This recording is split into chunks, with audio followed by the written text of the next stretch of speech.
I got Dave Mad Max 6, and we are at the Mecca, and this is Dave Mad Max 6 for Muscle Beach TV on J Cutler TV. I have the great honor and pleasure to have Jim Manion, the NPC and IFBB President Pro League. Jim, welcome back to Muscle Beach TV, man. Thank you, David. Good to be here.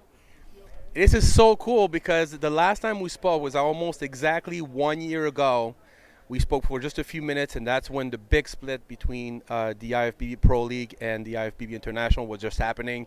So much has happened since then. You need to fill me in a little bit because so much good things have happened. What's been going on in your world? Well, it happened fast. As you know, I talked to you, and at that time we thought maybe we would have a dozen shows across the world. We ended up with 62 events this year.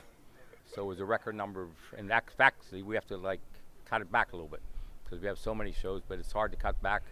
We're actually going to be expanding next year to a lot of different countries.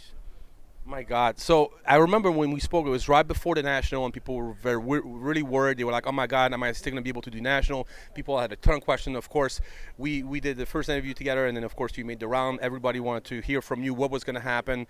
It's safe to say that things actually went a lot better than a lot of people expected. From my standpoint, I know what I'm hearing, and I don't know if you hear the same thing, but the feedback has been so positive and so great about you guys getting involved in bringing the NPC in other country and the amateur Olympia. What is the feedback that you've been getting as far as your end? Your feedback has been unbelievable. The athletes are so happy now. We have pro qualifying shows all over the world. They're able to get their pro card. If they win the contest, as we said, if you win, you're in. There's no more jumping through hoops to try to get your pro card.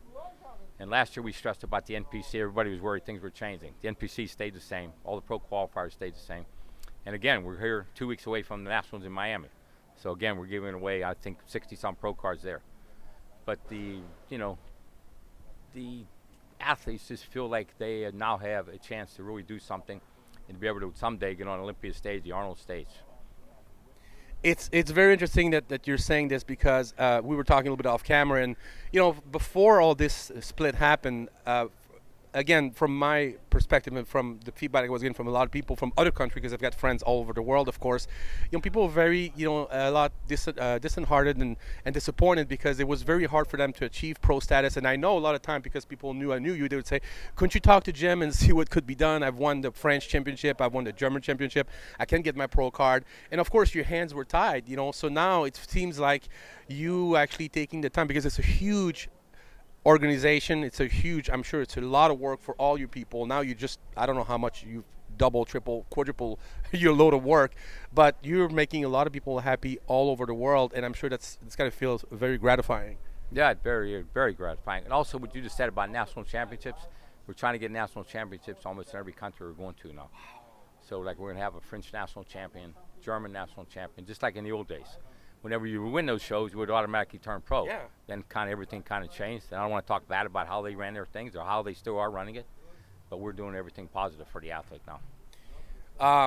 How much more work is that? Because I know you were, of course, in charge of the NPC and all over the United States. There's also almost a NPC show almost every weekend, sometimes 2 per weekend here.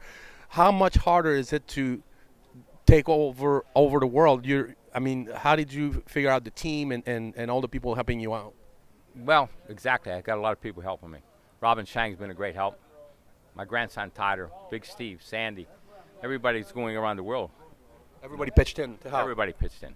And Wow. It's not hard for them to pitch in because they did this in the NPC. They helped me build the NPC to what it is.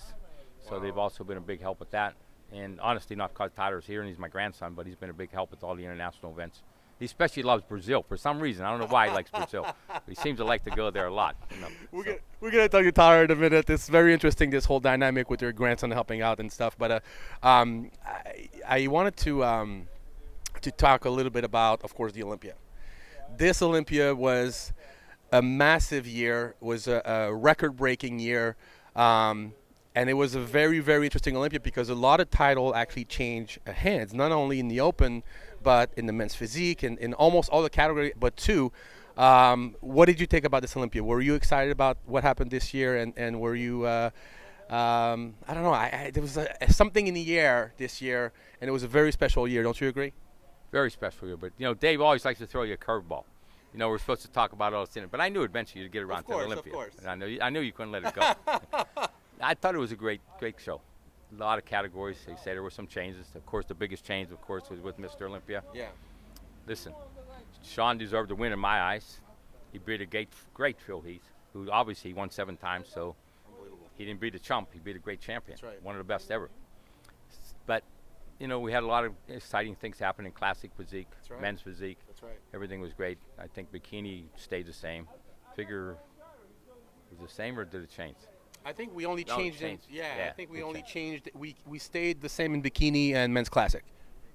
But I thought, I thought the opening show was very, very exciting. Of course, 212. I mean, Flex is unbelievable. Flex Lewis probably go down as the greatest 212 champion ever. You know, so and actually, there's some possibility you may see him on the open stage. That's maybe what we not hear. next year, maybe 2020. That'll even be more exciting. What I'm really glad about this year is that I really felt like the bodybuilding world had a shot in the arm, a surge of excitement, and everybody's exciting again. Not to say that people want Phil to lose, but when certain things happen and you really feel like you see something special, kind of like in 2006, you know, when Jay won for the first time. Certain years are very, very special and sticks in people's memory. I think this year that's what happened. Yes, and getting back to what you said about wanting people to lose, certain people lose, I want to get rid of this idea that people think that nobody wanted Phil to win. There's been times when it was very close, when Phil battled with Kai. It could have went the other way, and Phil won. So I want to dispel that rumor that just because Phil won 7 times, we, as certain people were saying the powers to be, didn't want him to win. That's not true. If he deserved to win, he would have won. Well, I don't care if he won 18 times. If he broke Lee Haney's record, Arnold Schwarzenegger, it doesn't matter to us. Us as judges, we don't look at that. We look at who's the best person there. And I'm glad you said that, Jim. And I think this year especially really showed that it is a true sport. It is, you know, who deserves to win on the better day will win. And it's not, nothing's fixed. Nothing is, you know, sometimes, you know, like you said, it's hard to make a call. Sometimes it's close. And sometimes it's a little bit more evident, I guess. You know, no, listen, it wasn't a blowout. No. It was, you know, it was a close show. And no one says Phil can't come back and win it again if he decides to come back. Or it may be someone else. Listen, Roy's improved so much. He may be the most improved guy up there. Obviously, he was the people's champ. Yep. He's like the most popular guy. I mean, his physique has changed so much for the better. So he's another dangerous guy. It doesn't mean because Sean won this year, he's going to win next year. He's going to have to fight for it. That's right. I want to talk about Tyler a little bit because your grandson Tyler, I was just talking off camera a little bit. The first time he actually went, or one of the first one you remembers the most was the 2002 show, GNC Show of Strength, when Gunther actually beat Ronnie, right after the 2002 Olympia. So now you've brought up, you know, for the past year or so, you brought Tyler more and more into the fold of the IFBB and the NPC. He's traveling the world with you. It's very kind of cool to see the progression, where the sport's going. How is that to actually work with your grandson and you know, taking him all over the place and showing him the ropes and everything? Tell me a little bit about it. Well, it's wonderful. I mean, it's given me new life. I mean, it's great to have my son involved, JM. He's more on the artistic side with the camera and the writing and the website and everything like that. But to have Tyler actually involved in actual judging and head judging, really strange thing happened this year. I used to head judge my own Pittsburgh championships when I started it back in the 70s and 80s. Wow. This year to sit there and watch my grandson head judge my own show, it's pretty surreal. You know, it was great. It's funny you say that because I have noticed, not to say that I always feel like you're someone that's passionate. And I even asked you off camera one time, I said, if you were to not be in charge anymore, would you still be going to the Olympia? Would you still be going to the contest? And you said, absolutely, I still love bodybuilding. But I think since Tyler's been involved more heavily, you love it even more. You're even more passionate. You've been like this, you know, renewed vigor, I think, in the sport. Don't you feel that's true? Absolutely. Yeah. And even if I hit the big lottery, I'd still be here doing this interview with you. That's right. Because I'm not going to quit doing what I like to do. And this is what I love. So there's no retirement size for you. No, only when the guy upstairs said I'm ready to retire, that's when I retire. I love that. That's awesome. Just like Joe, just like Ben, just like all these guys in bodybuilding. Exactly. Yeah. We have Tyler right here. Can we have him on for a second? Come Come here, everybody. All right. So here's Tyler, man. Are we on the shot, Kim? Okay, good. Kim's watching us over there. So here's Tyler. I really want to have you on the very first. Is this your first interview ever for? With you, yes. Yeah. It is. Okay. So, like I said, I've been going to bodybuilding show with Jay for years now, and I've seen you since you were seemed so little. and now you're basically with your grandpa traveling the world, judging contests, judging the Olympia at a very young age. You just came out of school not so long ago. You went to college, but when did you know you actually really wanted to do this as a passion? Because sometimes people are brought in as a kid in the parents' industry or whatever they're involved in, and they have no interest at all. It's not something that they want to do. It's just they have no interest. But you seem to really like it and be just as passionate as your grandpa. Tell me a little bit about it. So it was a funny story, actually. The first year I went to the Olympia, I was 14, and it was the year that Jay actually came back and won. 09. And 09, yes, and I got to follow him around obviously the whole weekend, and after that weekend I was a freshman in high school, and I said, well, you know what, I said, I want to do what my grandfather does, and since that day that's all I've been working towards. So once high school ended, I was still 17, and that's when he let me start test judging and everything. I took my national judges tests, and since I was 18 he's let me be involved behind the scenes, and now more and more I'm growing with him, so I'm helping him run everything now.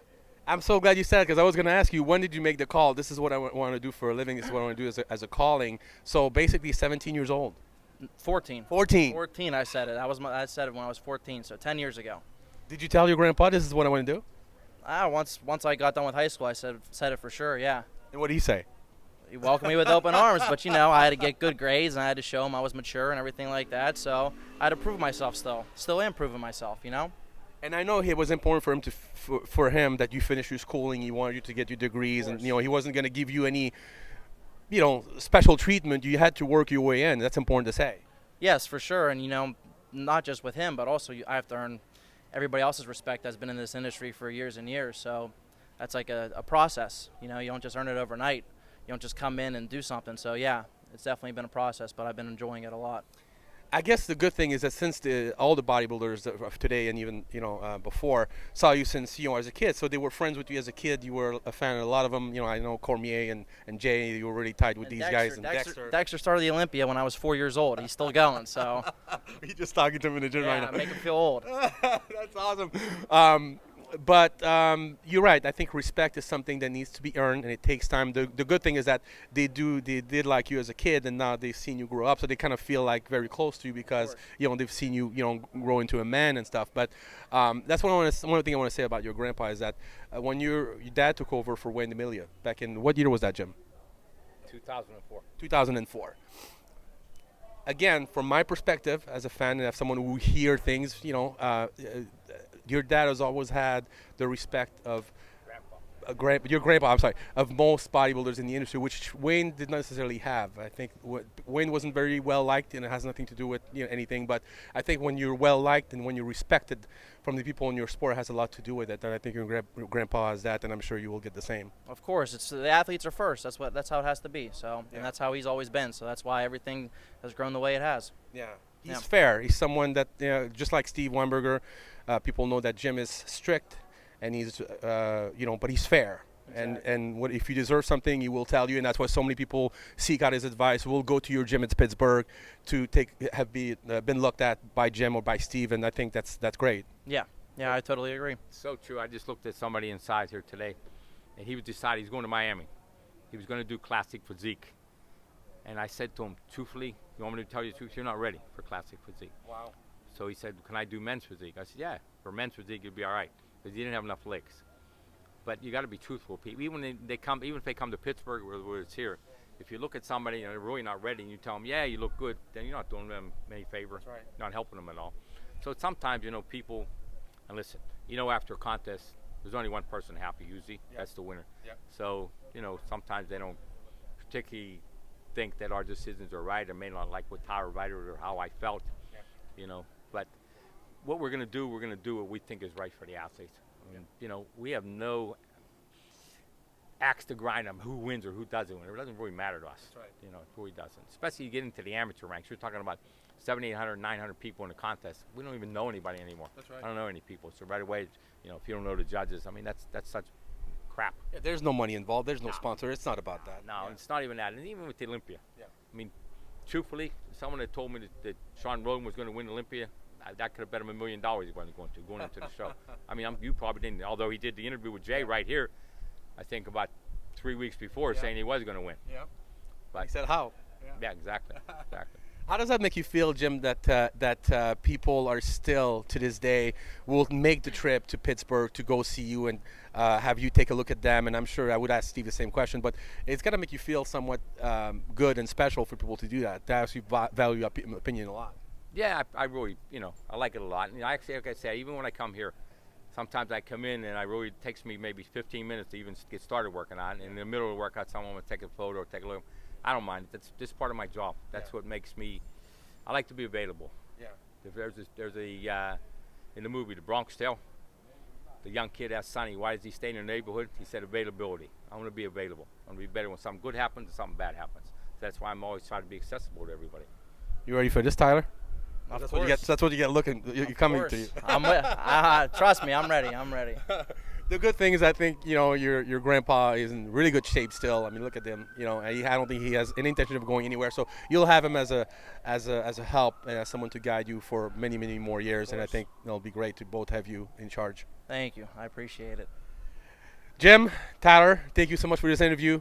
You guys, this is Dave Mad Max 6 for J Color TV on Muscle Beach TV, and we're out.